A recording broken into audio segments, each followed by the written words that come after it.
pasar asuransi internasional di Lloyd's of London itu sudah mengeluarkan yang namanya notice of cancellation. Jadi ada pembatalan polis terhadap risiko perang. Harga preminya bisa menjadi meningkat, bahkan meningkat sampai 100%. Ya, 40-50%. Baru syarat-syaratnya itu, syarat-syarat polis itu dibuat sedemikian ketat. Tapi dalam jangka panjang, premi asuransi kendaraan bermotor pun ini bisa naik. Kenapa? Karena kan biaya perbaikan kendaraan pun kemudian ini bisa tinggi dari luar karena kita kan komponen spare part itu kan import. Import butuh marine kargo yang juga butuh rupiah terdepresiasi terhadap dolar. Kalau biaya kesehatan ini nanti tinggi karena faktor tadi, maka premi asuransi kesehatan, asuransi jiwa juga harus disesuaikan juga. Ya. Naik Pak. Kalau saya gitu. Sekarang kan ini kan begini, strategi perusahaan itu kan bisa bertahan, bisa growth. Apakah sekarang ini pilihannya ada pada growth? Saya tidak melihat itu tepat saat ini. Tapi saat ini adalah bertahan.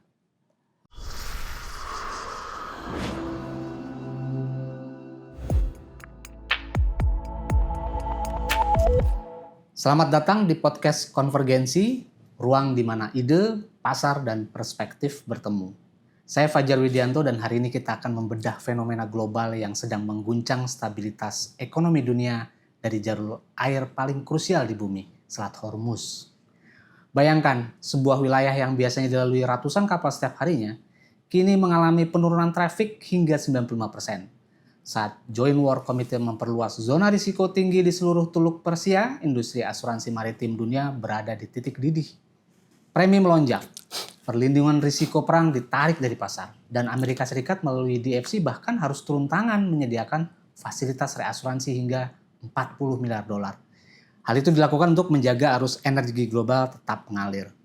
Namun apa artinya ketegangan di Selat Hormuz bagi industri asuransi secara global maupun di Indonesia? Bagaimana broker dan konsultan asuransi menavigasi ketidakpastian yang biayanya bisa mencapai ratusan miliar dolar ini?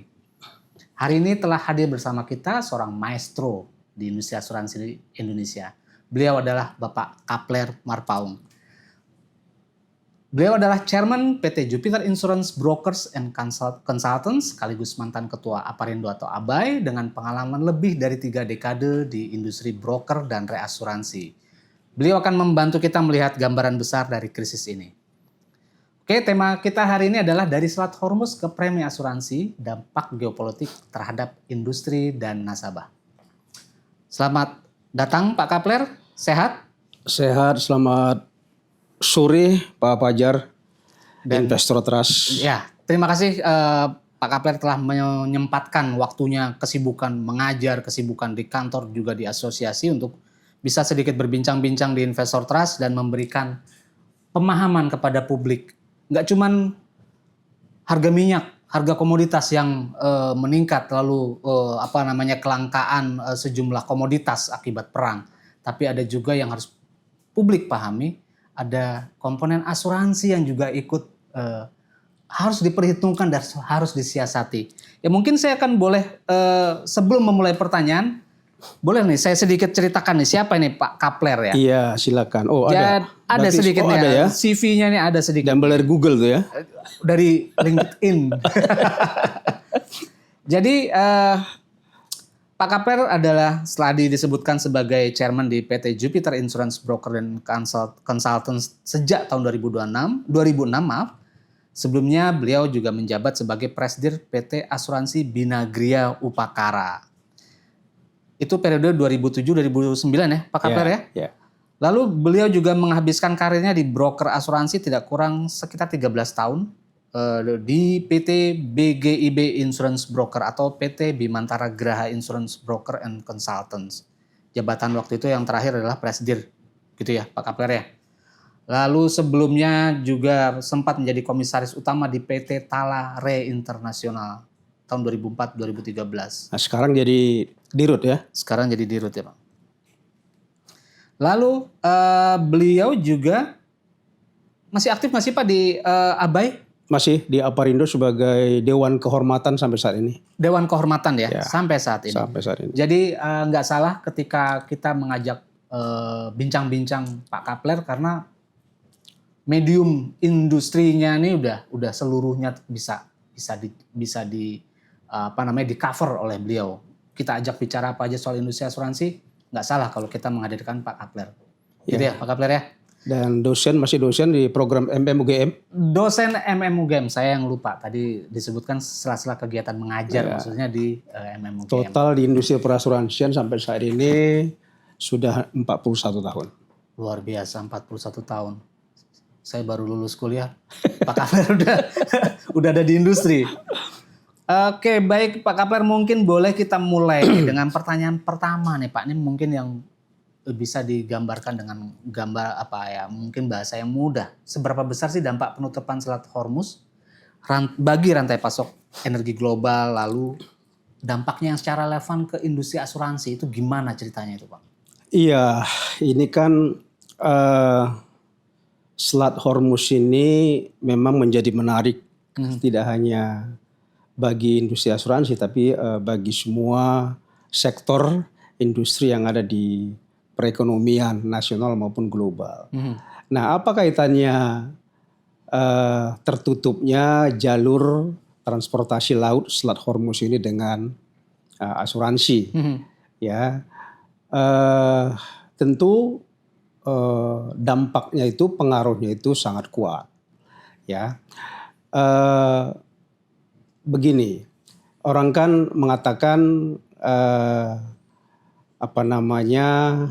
ditutupnya jalur atau Selat Hormuz ini, di mana Selat Hormuz ini kan adalah transportasi air minyak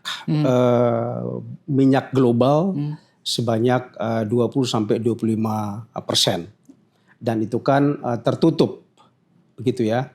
Nah, tertutup maka mengakibatkan harga minyak naik. Yeah.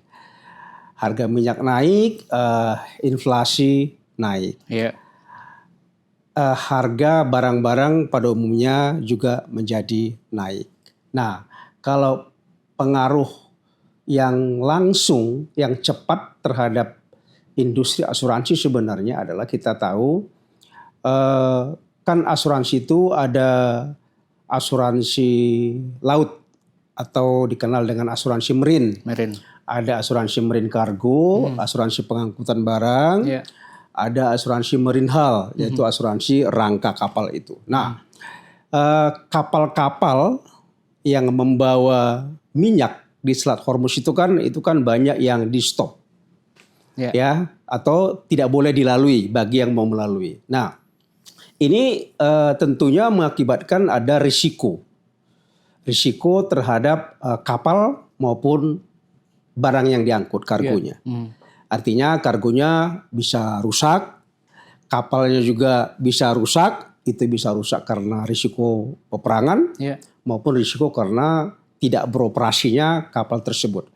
Nah, oleh karena itu kita waktu itu kan mendengarkan bahwa pasar asuransi internasional di Lloyd's of London itu sudah mengeluarkan yang namanya notice of cancellation. Jadi ada pembatalan polis terhadap risiko perang. Ya, jadi artinya kapal-kapal yang akan berlayar di Selat Hormuz itu atau yang sedang berlayar di Selat Hormuz itu tidak lagi ada jaminan asuransi untuk risiko perang. Termasuk juga pesawat udara yang melintas di kawasan Teluk, negara-negara di kawasan Teluk itu. Padahal jadi, itu kewajiban harusnya bagi setiap maskapai yang melewati itu mendapatkan asuransi itu ya? Iya, itu pun ada pembatalan terhadap risiko perang. Nah, ini menarik. Umumnya risiko perang itu atau war risk itu sebenarnya adalah dikecualian dari umumnya polis asuransi yang ada di dunia ini. Oke. Tetapi ada sedikitnya dua jenis asuransi. Jenis dua polis asuransi malah risiko perang itu, war risk itu harus dibeli Harus ada. oleh pemilik perusahaan pelayaran dan oleh pemilik perusahaan penerbangan. Yaitu perusahaan penerbangan itu, jadi kapal-kapal udara itu, pesawat udara itu, mereka itu wajib memiliki yang namanya war risk insurance. Demikian juga kapal-kapal laut yang berlayar di perairan internasional. Itu mereka diharuskan memiliki risiko perang. Ya. Ya, gitu ya. Padahal kalau untuk asuransi kebakaran, asuransi mobil, asuransi alat-alat berat, termasuk asuransi jiwa, asuransi kesehatan, kecelakaan diri, itu biasanya itu menjadi pengecualian umum itu, bahwa risiko perang itu, nuklir itu dikecualikan. Kecuali untuk yang polis asuransi penerbangan sama asuransi marine itu harus dia. Nah, oleh karena itu, karena umumnya kapal-kapal yang berlayar di perairan internasional termasuk di Selat Hormuz itu pasti memiliki cover untuk risiko perang dan juga pesawat udara itu, maka karena risikonya sudah ada, sudah di depan mata, sudah terjadi, maka perusahaan asuransi global yang ada di international market termasuk dari Lloyd's itu sudah mengeluarkan notice of cancellation. Nah, kalaupun tetap cover itu mereka milikin, ada kondisi yang berubah. Mungkin preminya jauh lebih besar yang harus dibayar. Pengetatan juga seperti itu. Misalnya kalau umpamanya pesawat udara biasanya kalaupun mereka diizinkan ke daerah konflik, itu contohnya you boleh terbang ke negara ini, tapi you nggak boleh stay overnight. Seperti itu. Jadi turun penumpang itu langsung berangkat pulang kembali ke negaranya. Itu mungkin ketentuan-ketentuan yang dibikin menjadi lebih ketat. Klausul-klausul baru ada di situ. Klausul baru menjadi dilekatkan seperti itu. Oke. Ini jika Lloyd sampai memberikan notice of cancellation tadi, artinya mereka nih industri asuransi melihat secara jelas bahwa potensi klaim sangat tinggi, risikonya juga sudah jelas sangat tinggi sehingga mereka lebih baik melepaskan potensi risiko itu. Tapi seberapa besar perusahaan komoditas yang melewati kawasan-kawasan yang genting tadi bisa mendapatkan jaminan perlindungan asuransi lagi? Dari mana mereka bisa mendapatkan perlindungan itu? Ya, jadi sebenarnya begini, walaupun tadi dikatakan di cancel, bukan berarti sama sekali tidak ada jaminan yang bisa dikeluarkan oleh industri asuransi global itu. Tetap ada, namun memang harga preminya bisa menjadi meningkat, bahkan meningkat sampai 100%, ya 40-50%. Baru syarat-syaratnya itu, syarat-syarat polis itu dibuat sedemikian ketat. Ya, jadi sebenarnya ada, tetapi harganya, preminya menjadi naik. Nah, begitu. Pak Kapler mungkin bisa nggak sih menggambarkan secara historis juga nih, karena kan perang juga kita di Timur Tengah itu udah berkali-kali gitu ya, siklus perang itu sudah sering terjadi. Dan apakah kenaikan harga premi juga penambahan klausul-klausul tadi, termasuk terjadinya notice of cancellation tadi, juga terjadi pada era-era perang sebelumnya? Oh iya, itu terjadi di era-era sebelumnya juga terjadi itu.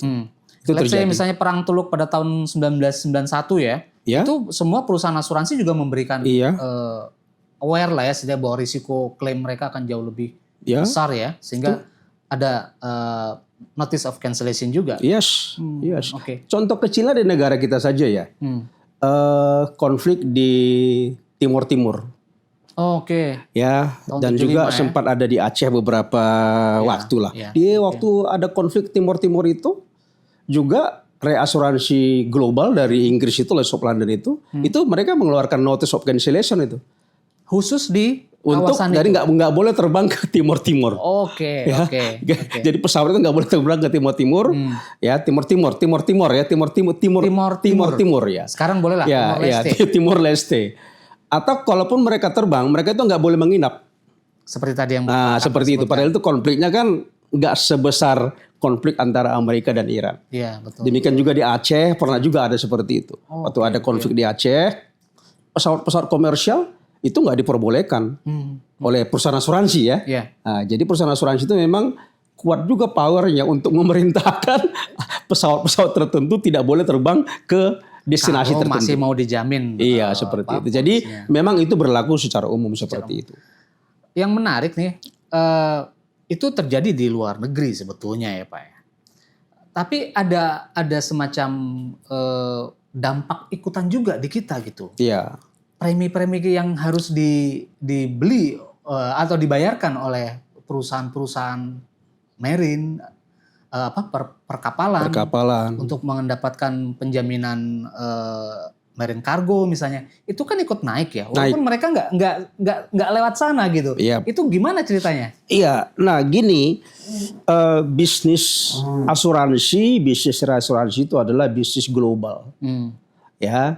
Jadi kebetulan juga, bukan kebetulan, data yang ada di kita bahwa industri asuransi nasional ini ketergantungannya kepada pasar asuransi, reasuransi global itu masih tinggi. Oke. Ya, artinya bisa kita gambarkan dalam suatu skenario ya sekitar 60-70% sebenarnya premi kita itu lari ke luar negeri. Artinya ketergantungan pasar asuransi nasional ini, Indonesia ini, itu 60-70% itu adalah terhadap pasar asuransi, reasuransi global. Retensinya rendah lah. Retensi kita masih rendah, kapasitas kita rendah. Karena memang modal kita masih rendah dibandingkan dengan pasar reasuransi, asuransi yang negara-negara lain. Nah, kembali tadi kepada Selat Hormuz dan kenaikan premi asuransi. Nah, hukum ekonomi atau hukum ekonomi asuransi itu mengatakan begini, faktor-faktor yang mempengaruhi premi asuransi atau tinggi rendahnya premi asuransi itu, pertama itu adalah dipengaruhi oleh faktor biaya klaim, atau claim cost, ya claim cost, atau probability of loss-nya. Kedua itu adalah tentu biaya-biaya lainnya, markup-nya, tentu biaya pengelolaan risikonya, ada keuntungannya, ada biaya-biaya cadangan yang lainnya. Jadi tapi yang paling besar raw materialnya kira-kira gitu ya, bahan bakunya. Jadi harga asuransi premi itu ada juga bahan bakunya. Bahan bakunya raw materialnya adalah risk premium tadi atau biaya claim cost itu. Nah, itu yang paling besar. Itu sekitar mungkin ada sekitar 60% lah biayanya itu ya. Nah, kalau yang sekarang ini kan bukan lagi probability of loss. Tapi sudah terjadi loss di Selat Hormuz. Maka karena sudah terjadi loss dan juga probability of loss-nya kemudian dianggap ini cukup besar, tinggi. Karena memang konfliknya masih belum selesai, belum ada perdamaian. Penutupan selatnya masih selatnya masih berlangsung. Sehingga ini dianggap bahwa probability of loss yang berkaitan dengan risiko perang ini tinggi. Oleh karena itu premi akan menjadi naik. Jadi nggak bisa juga dibilang kapal kita cuman domestik kok gitu. Iya, karena kan begitu tadi kan. Reasuransinya itu. Iya, betul. Jadi ini kan gini. Premi asuransi itu kalau mau kita elaborate gitu ya, itu adalah gambaran dari itulah jumlah klaim yang diperkirakan akan terjadi di dunia ini, kira-kira begitu. Global. Ya. Tentu memang ada faktor negara kita. Jadi kalau umpamanya global risikonya tinggi, domestik risikonya rendah, memang ada faktor menjadi deduction-nya gitu ya. Tapi risiko global itu mempengaruhi juga risiko domestik. Risiko dalam negeri. Jadi Sobat Investor Trust, jadi jangan menganggap premi asuransi yang ada di Indonesia itu tidak terpengaruh oleh pergerakan kenaikan premi secara global gitu ya Pak Kapler. Karena retensi kita atau daya tampung atau kapabilitas reasuransi kita hanya sekitar 30% berarti ya? Sekitar 20-30%. Ya, artinya asuransi itu nggak cuman asuransi itu aja yang bertanggung jawab kepada risiko, tapi dia juga melempar kepada reasuransi. Nah, reasuransinya kebanyakan ada di luar negeri. Di luar negeri, Eropa dan Amerika. Eropa, Amerika Dan yang Amerika. mereka sudah menghitung preminya berdasarkan risiko global. Betul. Artinya ikut kena juga kalau kita lempar ke reasuransi global ya, Yes. kenaikan tadi. Yes. Nah, kecuali mungkin untuk beberapa jenis asuransi yang mungkin tidak cepat pengaruhnya kepada Selat Hormuz ini mungkin contohnya. Tapi tidak cepat tapi pasti akan kena juga gitu. In the long run gitu ya. In the long run. Cepat atau lambat dia pengaruh juga. Nah, yang sekarang yang belum contohnya kena itu mungkin contohnya asuransi rumah tinggal gitu ya. Itu mungkin tidak terlalu cepat ya. Hari ini belum ada kenaikan asuransi preminya. Kecelakaan diri. Itu belum ada kenaikan belum premi ya. Asuransi jiwa. Baru asuransi kendaraan bermotor dalam jangka pendek. Tapi dalam jangka panjang premi asuransi kendaraan bermotor pun ini bisa naik.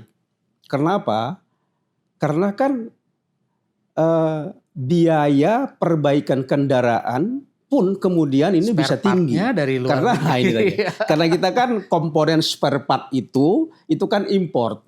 Impor butuh marine kargo yang juga butuh rupiah terdepresiasi terhadap dolar. Dolar semakin meningkat.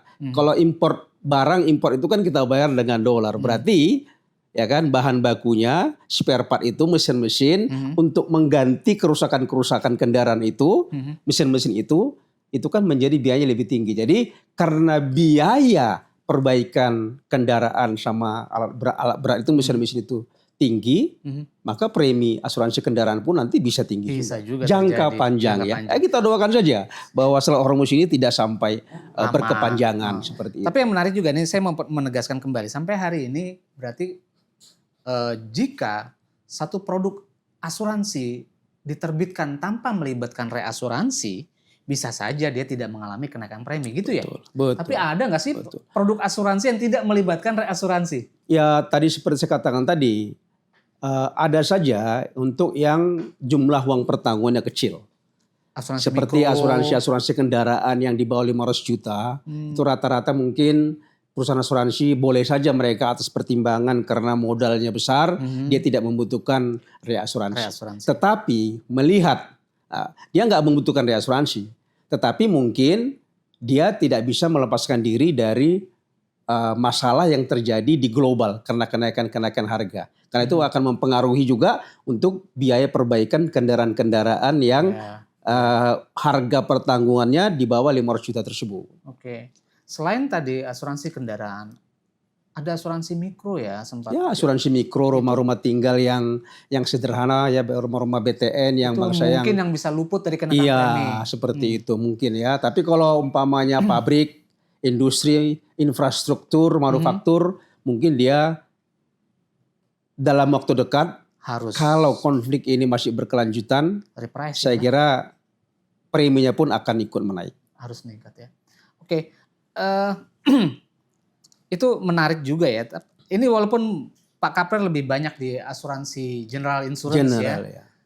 Tapi kan pasti juga tahu secara industri secara keseluruhan pertanyaan saya cuma satu sih. Memungkinkan nggak sih kenaikan premi ini juga mengarah kepada premi-premi asuransi jiwa? Oh, asuransi jiwa asuransi kesehatan.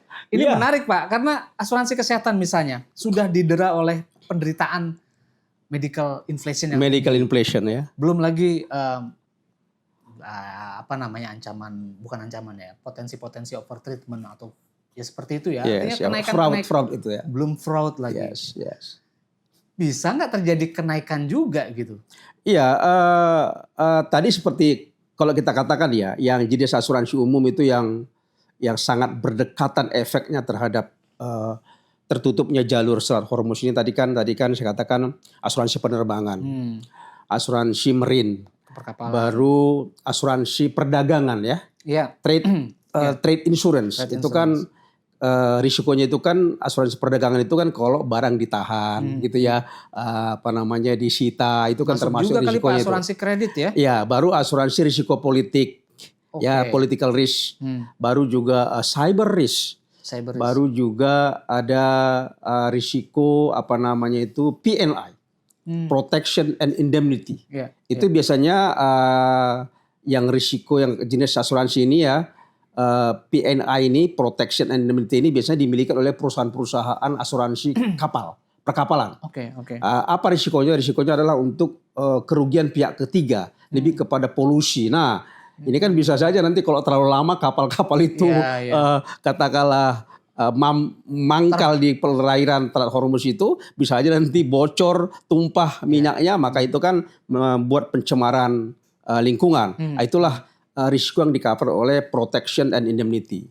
Ya, baru juga ada namanya business interruption atau gangguan usaha. Ya, jadi kalau umpamanya minyak tidak ada, berarti kan bisa produksi berhenti. Sekarang ya atau minimal produksi berkurang. Terganggu. Nah, artinya berarti salesnya turun.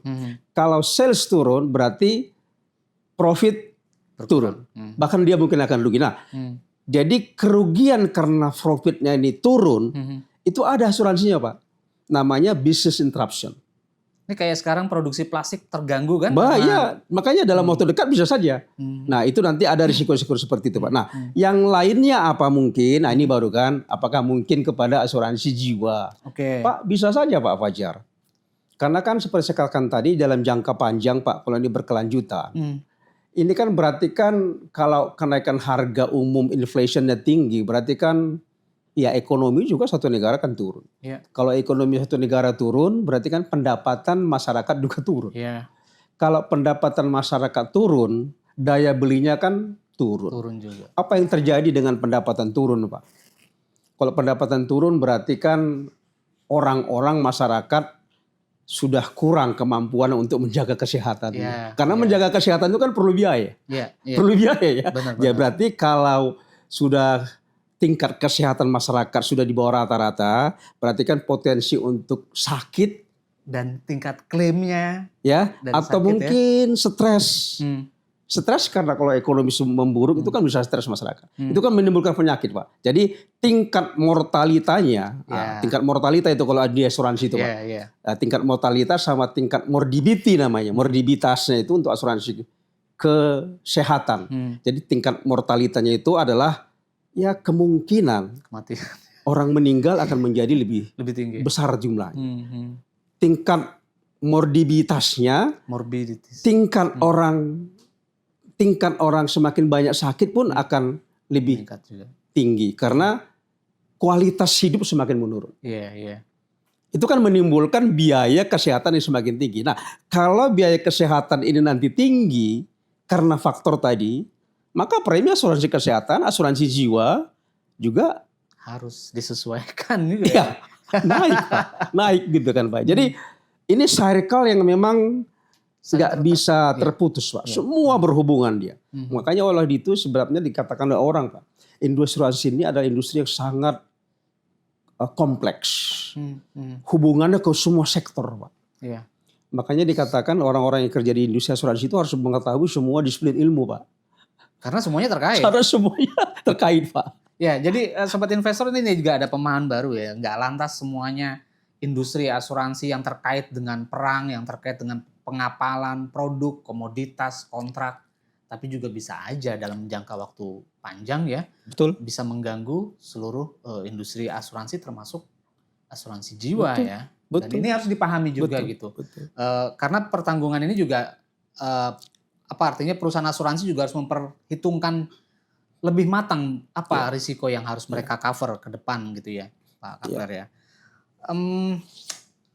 Ini pertanyaan mungkin untuk buat perusahaan asuransi nih, kira-kira apa yang bisa mereka lakukan pertama untuk bisa menjaga tingkat cakupan perlindungannya mereka tetap terjaga, bisa seluruh produknya bisa mereka berikan, plus tingkat profitabilitasnya bisa dijaga juga. Kan profitabilitasnya juga pasti akan terganggu dengan tadi retensi yang ditahan di sini untuk reasuransi kecil, berarti kan lebih banyak dana untuk reasuransi tadi sekitar 60%. Profitabilitasnya gimana nih buat asuransi nih? Iya, jadi apa yang perlu diperhatikan atau dijaga oleh perusahaan asuransi gitu ya untuk menghadapi katakanlah konflik Amerika Iran ini. Nah, memang ini menjadi pekerjaan yang tidak mudah bagi teman-teman di perusahaan asuransi menurut saya. Oke. Karena sekarang ini aja pun sebenarnya teman-teman ini kan banyak tugas yang berat juga. Contoh masih banyak perusahaan asuransi yang masih berjuang untuk memenuhi Standar permodalan salah satunya. permodalan minimum ya. Hmm. Ya. Sekarang ini kan nanti tahun 2026 Akhir tahun ini. ya itu kan sudah harus ada 500 miliar. Tahun 2028 minimum ekuitasnya 1 triliun. Ya, walaupun nanti akan ada buku asuransi ya, buku 1, buku 2 seperti itu. Ya.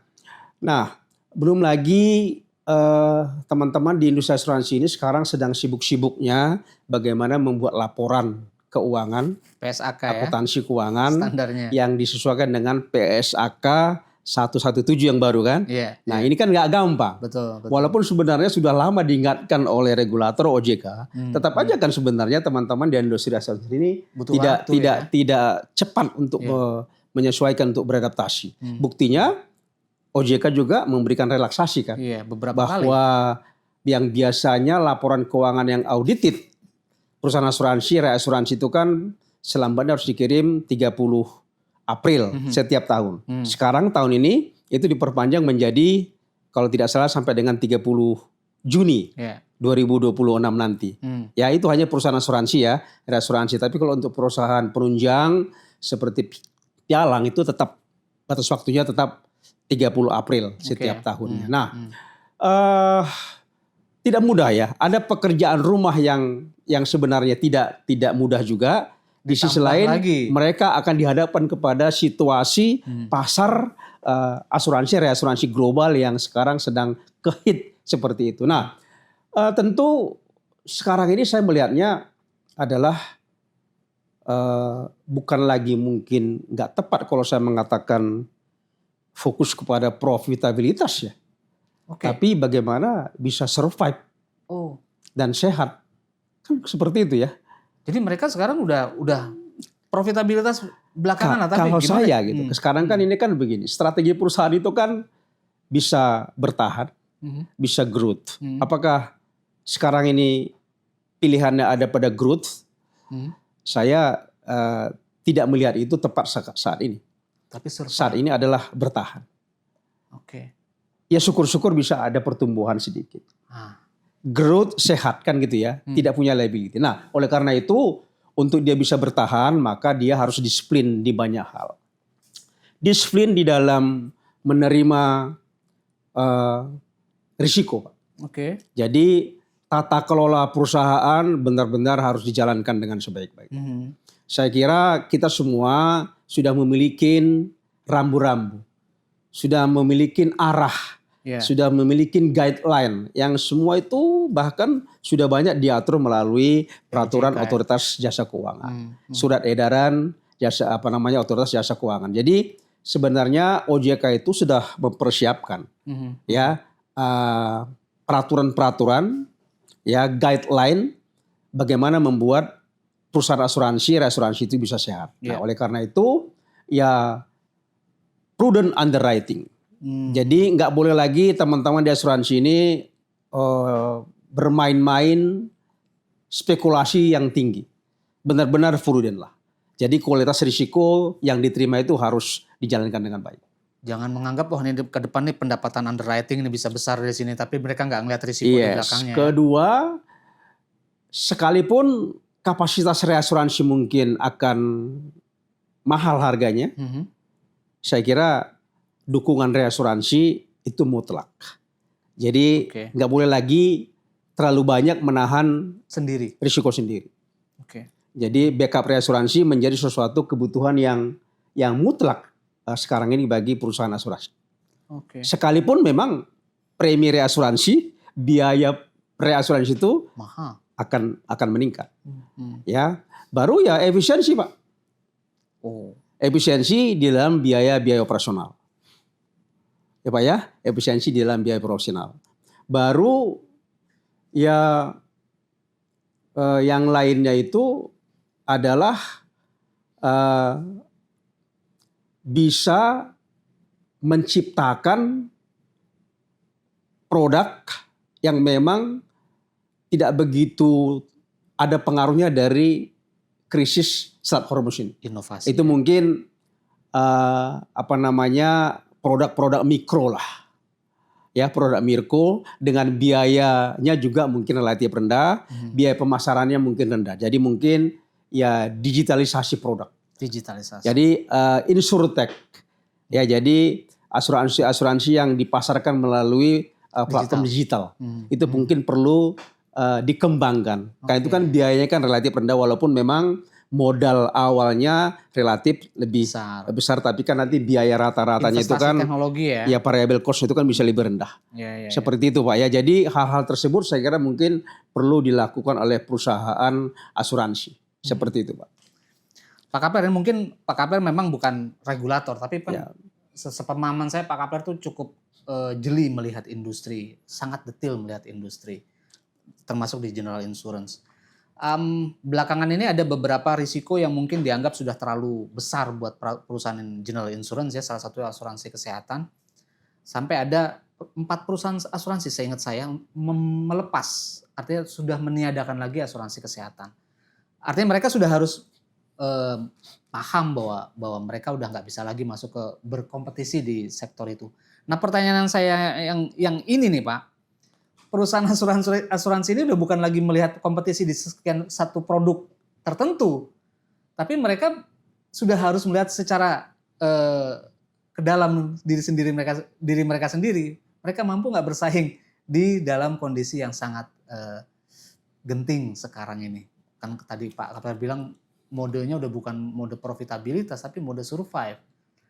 Bisa sampai bikin asuransi berguguran nggak nih tahun ini gara-gara Hormuz? Iya, mungkin kalau kita kaitkan dengan asuransi kesehatan ya. Asuransi kesehatan ini kan kelihatannya dia produk asuransi yang sederhana. Tetapi itu kompleks juga Pak. Administrationnya kompleks karena melibatkan banyak pihak. Ada rumah sakit, ada apotik, ada klinik, ada tenaga dokter. Ya, ada mungkin tenaga-tenaga yang sifatnya untuk investigasi. Ya, ada farmasi. Ya, jadi ini adalah sebenarnya suatu jenis risiko yang pengelolaannya itu nggak boleh asal-asalan. Harus benar-benar profesional.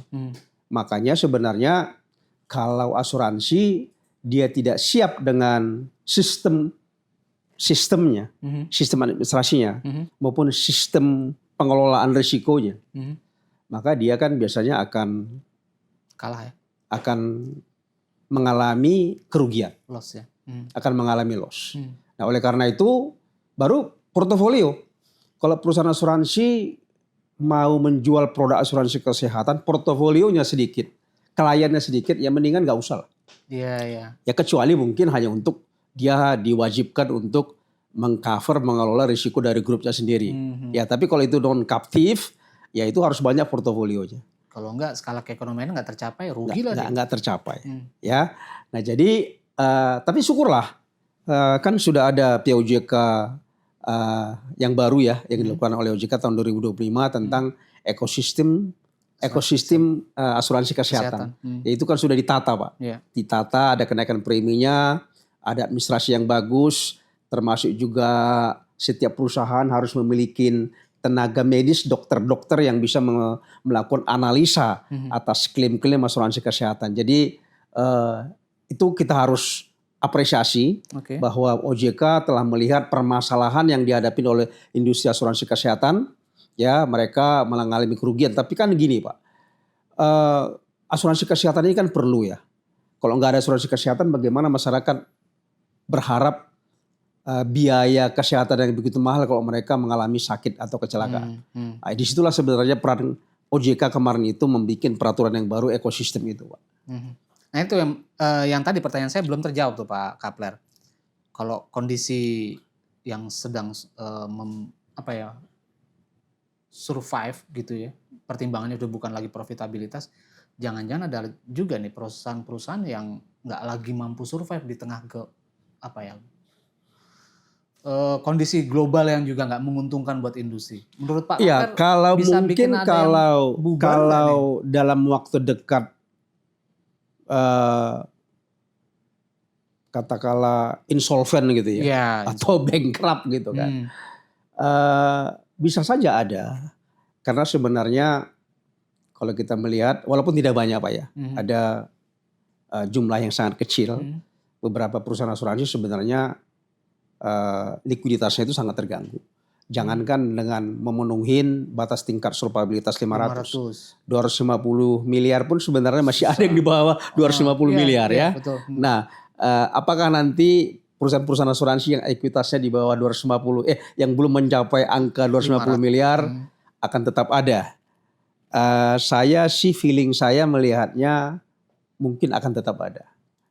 Kalau mereka tidak melakukan aksi korporasi seperti katakanlah merger, ya, akuisisi sama perusahaan lain, ya mungkin mereka akan melepas menjualnya, ya. Tapi juga kalau menjual perusahaan asuransi itu pun kan nggak mudah-mudah juga. Investor kan akan melihat prospek perusahaan ini bagaimana, liability-nya bagaimana, apakah banyak hutangnya. Kalau hutangnya jelas nggak apa-apa Pak. Yang menjadi problem itu kalau hidden liability. Banyak liabilitasnya tapi nggak jelas kemana aja. Begitu sudah di due diligence udah. Siapa aja krediturnya gitu kan. Jadi nggak jelas itu. Ini kan tentunya juga tidak akan menjadi menarik bagi investor untuk mengakuisisi perusahaan itu.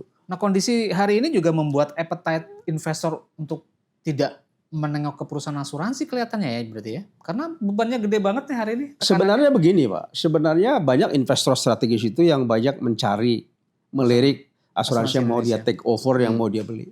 Cuman mungkin persoalannya ya mungkin syarat-syarat yang mereka mungkin harapkan dalam rangka mengakuisisi satu perusahaan itu mungkin nggak pas. Ada mungkin syaratnya pas, mungkin harganya mungkin terlalu banyak, terlalu tinggi. Atau perusahaan lokal kita yang terlalu banyak yang jual mahal. Ini kembali kepada budaya. Budaya ya. Ini kan kultur kita gitu kan. Lebih baik jadi raja di sebuah negara kecil ketimbang. Kan begitu.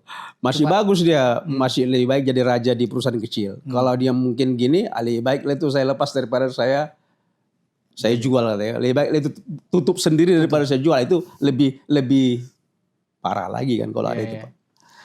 Oke Pak, tadi perusahaan sekarang dihadapkan pada mode survive gitu ya. Mereka harus mampu bertahan. Ini kalau perusahaan, kalau nasabah gimana nih mereka? Pasti mereka akan menghadapi potensi. Ya ini menarik Pak. Jadi sebenarnya ini saya sepakat bahwa memang tidak kalah penting kita harus mengedukasi masyarakat sekarang. Masyarakat tertanggung harus diedukasi. Apa yang terjadi sekarang ini? Apa kaitannya konflik Amerika-Iran di Selat Hormuz itu dengan industri asuransi? Masyarakat harus diedukasi. Harus paham. Yang mengedukasi siapa? Yang mengedukasi itu ya semua industri pelaku, yaitu perusahaan asuransi, perusahaan reasuransi, pialang, dan semua jenis usaha yang ada di industri perasuransian, dan juga tentu OJK, karena OJK kan ada bidang edukasi dan perlindungan konsumen. Jadi mudah-mudahan kita berharap lah ya OJK melalui bidang edukasi dan perlindungan konsumen sudah mulai melihat ini dan mereka sudah mempersiapkan apa yang harus diedukasi kepada masyarakat tertanggung yang berkaitan dengan konflik yang sekarang ini. Nah, bagi tertanggung ya kita harus katakan bahwa kenaikan premi nantinya kalaupun akan terjadi di semua lini asuransi itu adalah sesuatu yang memang tidak dapat dihindarkan. Oleh karena itu supaya masyarakat tertanggung baik rumah tangga, perorangan dan korporasi mereka bisa menyiapkan dirinya. Jadi nanti tidak kaget. Tidak kaget atau tidak panik. Jadi mulai sekarang harus kita edukasi nih. Langkah edukasi itu harus dimulai dari sekarang. Dimulai dari sekarang, jangan nanti dong. Jangan sampai yang perusahaan yang tadinya bisa bertahan Nah kan pakai seperti naikin premi. gitu. Baru kedua, apa yang harus dilakukan oleh tertanggung gitu. Ya. Karena nanti kan dia dihadapkan kepada mungkin premi yang sangat tinggi. Dan coveragenya jangan-jangan berkurang. Ya kalau premi tinggi ada asuransi masih bagus Pak. Yang persoalan itu kan premi tinggi tapi nggak ada asuransi. Ini kan menjadi persoalan yang lain lagi Pak. Nah tertanggung sekarang mulai kita edukasi agar mereka memperbaiki risikonya Pak. Dengan cara apa? Memperbaiki risiko itu mungkin seperti risk management. Oke. Jadi umpamanya loss prevention-nya. Jadi artinya gini loh Pak. Jadi kalau dia punya pabrik, selama ini katakanlah loss prevention-nya pencegahan risikonya. Kalau sekarang ini mungkin risikonya tinggi, itu dibikin mungkin risikonya menjadi risiko rendah. Jadi maintenance-nya, housekeeping-nya dibuat yang baik. Agar kualitas risiko itu baik. Oke. Jadi probabilitas of risk-nya itu klaimnya itu juga rendah. Ya, baru kedua, ya antisipasi karena kan setiap polisi itu Pak ada namanya risiko sendiri Pak. Mungkin kalau di kendaraan bermotor ya nggak begitu signifikan lah jumlahnya. Atau asuransi kesehatan, asuransi kecelakaan diri. Tapi kalau untuk yang korporasi Pak. Propertinya gitu ya. Yang biasanya katakanlah risiko sendirinya katakanlah 10% of claim mungkin dia harus mau meningkatkan menjadi 25%. Artinya risiko sendirinya itu, deductible-nya itu ditingkatkan. Supaya apa? Supaya preminya bisa lebih rendah. Karena ada hubungan yang sangat erat Pak. Antara risiko sendiri dengan premi. Semakin kecil risiko sendiri, risiko yang ikut ditanggung oleh tertanggung, itu maka preminya itu akan semakin tinggi. Tetapi semakin tinggi deductible-nya atau risiko sendiri yang ditanggung oleh masyarakat tertanggung, maka preminya akan bisa naik. Jadi interaksinya itu adalah berbanding terbalik dia Pak. Nah, jadi salah satunya di situ Pak. Jadi dia harus mau dan berani ya Pak ya meningkatkan risiko sendiri. Nah, baru yang ketiga adalah ya mulai kita edukasi tertanggung. Dia hanya mengasuransikan terhadap risiko-risiko yang dianggap perlu. Karena kan begini Pak. Selektif ya. Setiap polis asuransi itu ada namanya risiko standar Pak. Ya. Ada namanya tambahannya yaitu extended cover-nya.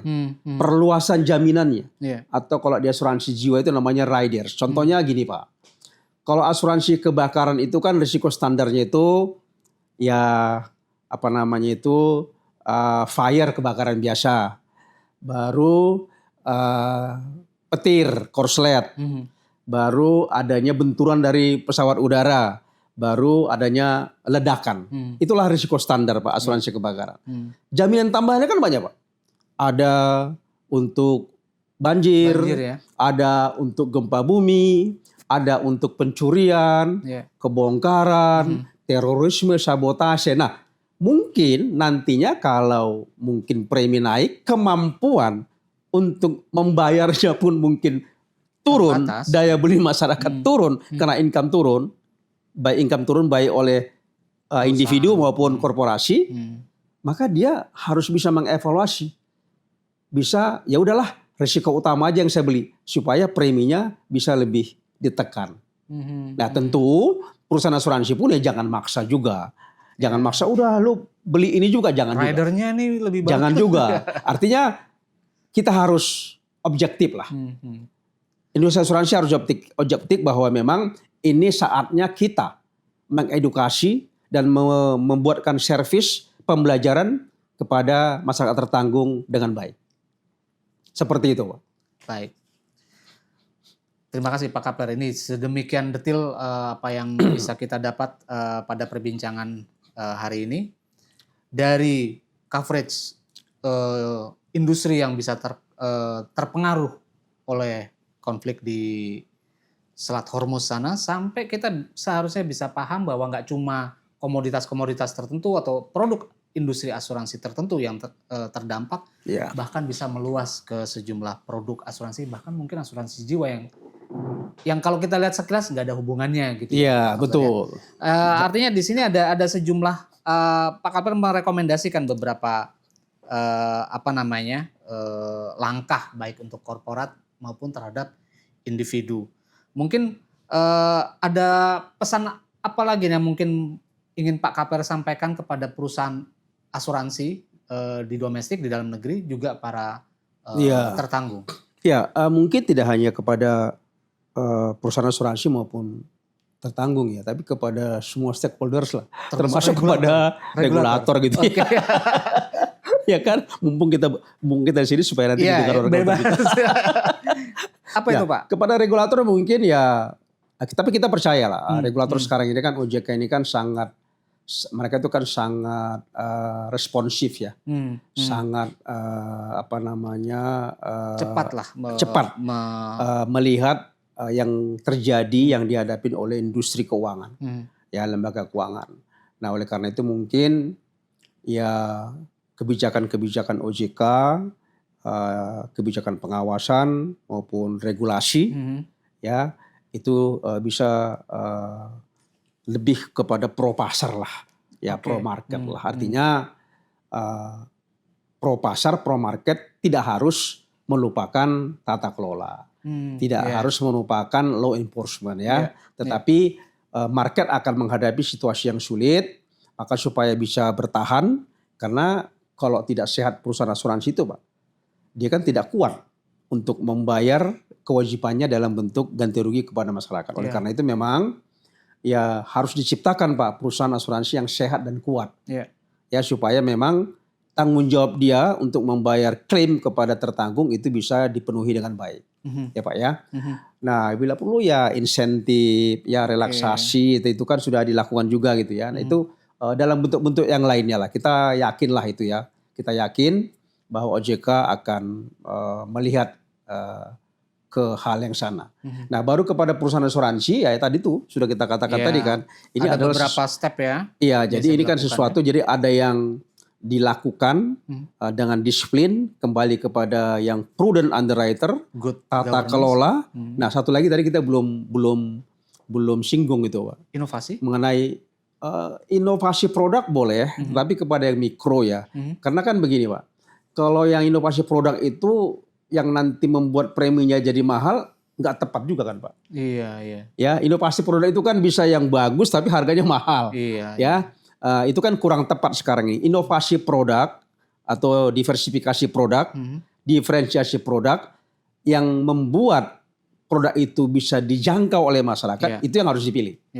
Ya Pak ya, jadi produk itu pun sekarang bukan sesuatu yang mudah juga dalam kondisi sekarang ini Pak ya. Kan akhirnya kan mampu nggak masyarakat tertanggung untuk membayarnya. Sesuai dengan daya beli nggak ya? Ya, tadi kembali kepada investasi Pak. Ini tentu kepada asuransi jiwa. Karena memang kan dana investasi yang paling besar itu kan dimiliki oleh asuransi jiwa maupun asuransi sosial. Jadi ya kehati-hatian. Jadi ya hindarilah instrumen investasi yang memiliki risiko yang besar.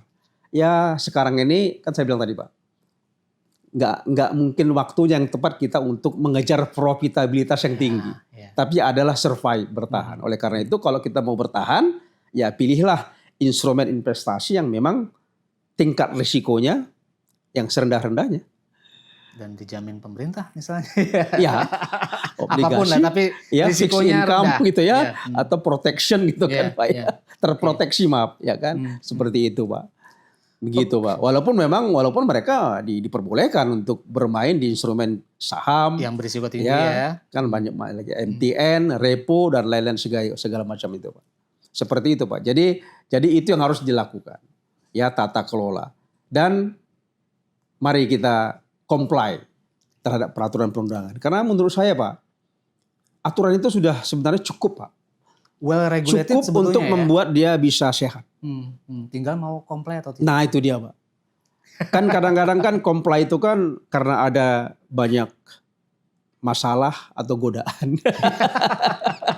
Gitu Pak ya. Jadi mencoba untuk melanggar, ya kan gitu Pak. Atau dia terpaksa harus melanggar. Nah ini nggak usah lagi kita pikirkan itu. Pokoknya comply. Dalam kondisi sekarang kita harus comply terhadap. Sudah ada kasus-kasus yang membuktikan mereka yang nggak comply begitu Pak. Runtuh gitu ya. Betul. Artinya cukup jadi pelajaran ya. Ya jadi tata kelolanya lah. Kan seperti itu.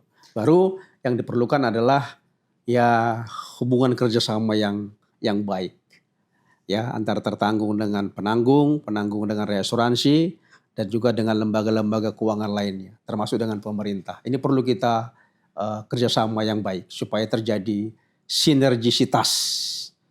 Ya, kalau sudah kita bersinergi kan kita bisa sama-sama menghadapi situasi Tantangan, challenge yang apapun tidak kita bisa harapkan yang berat. Iya, Tapi kalau kita sendiri-sendiri, kita akan berat untuk menghadapi masalah. Tapi Iya. kalau kita bersinergi, maka kita akan semakin ringan untuk menghadapi masalah tersebut. ya sesuai dengan tema utama pemerintahan hari ini, kolaborasi, Pak. Yes, jangan lagi ada kita merasa bahwa dia lebih penting dari pihak lain. Iya. Semua sama, Pak. Asuransi, reasuransi, pialang, adjuster, agen, ini sama-sama penting. Dan sama-sama memiliki peran yang strategis sesuai dengan bidangnya. Jadi nggak ada lagi mengatakan bahwa reasuransi lebih penting dari asuransi, tidak. Asuransi jauh lebih penting perannya daripada pialang, enggak. Sama aja. Semua sama, Semua karena ada menjalani masing-masing proses. sudah diatur peran masing-masing seperti itu. Baik. Terima kasih Pak Kapler atas waktunya dan demikian Investor Trust, ada beberapa pesan yang sangat penting yang disampaikan oleh Pak Kapler terkait challenge dari Selat Hormuz yang bisa mendisrupsi industri asuransi dan reasuransi global bahkan domestik ya. Tapi ada pesan yang menarik dari Pak Kapler terkait perusahaan asuransi. Ada hal-hal yang bisa dilakukan oleh perusahaan untuk bisa sedikitnya bertahan dari situasi yang sangat challenging hari ini. Pertama, efisiensi. Lalu yang kedua, tata kelola. Tata kelola ini jangan main-main lah ya dengan tata kelola. Tidak boleh tawar-tawar. Tidak boleh tawar-tawar. Lalu comply kepada Peraturan aturan. perundangan. Lalu ada juga mungkin diferensiasi produk, tapi tetap yang harus dipertimbangkan adalah produk-produk yang mampu memberikan return yang baik kepada perusahaan. Dan terjangkau ya. Dan harganya. terjangkau oleh Harganya. publik. Karena mengingat pada hari ini publik dihadapkan pada tantangan juga ya. Ya. Rendahnya daya beli ya. Sementara untuk tertanggung, baik perusahaan maupun individu, pilih risiko yang benar-benar dibutuhkan. Gitu ya Pak Kapler. Yang dibutuhkan. Yang dibutuhkan. Ada juga nih anjuran Pak Kapler nih buat regulator ya. Agak ya walaupun kita paham bahwa regulator sudah melakukan hal yang terbaik, tapi tampaknya masih harus memberikan sosialisasi, diseminasi kepada publik, kepada para pelaku industri. Hari ini bukan hari yang biasa yang kita hadapi pada seperti hari-hari sebelumnya, tapi hari ini kita punya tantangan yang sangat besar.